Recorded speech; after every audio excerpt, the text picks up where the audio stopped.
कृषीनगर येथील पोद्दार इंटरनॅशनल शाळेतून मंगळवारी विद्यार्थिनी बेपत्ता प्रकरणात पोलीस आणि शाळेवर मुलीच्या आजीने हलगर्जीपणाचा आरोप केला आहे। ही 12 वर्षीय मुलगी सापडली आहे। तिला स्थानिक गुन्हे शाखेच्या पथकाने शोधले।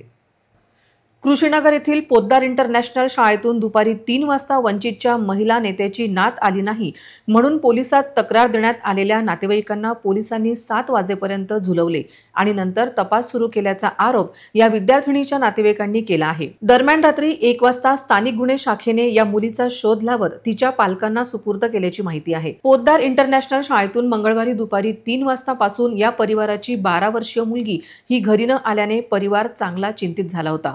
घरच्यांनी रागावल्यामुळे या 12 वर्षीय मुलीने शाळेतून घरी न जाण्याचा निर्णय घेतला होता। पण या मुलीच्या आजीने सिव्हिल लाईन येथे घेतलेल्या आंदोलनात्मक पवित्रा आणि वंचितने केलेल्या आंदोलनामुळे पोलीस दलाने अतिशय तातडीने पावले उचलत या मुलीचा शोध घेतला। आजीने ग्रामीण भाषेत पोलीस स्टेशनला दांगडो केला नसता तर नात मिळाली असती काय असा प्रश्न अनेकांना सतावत आहे।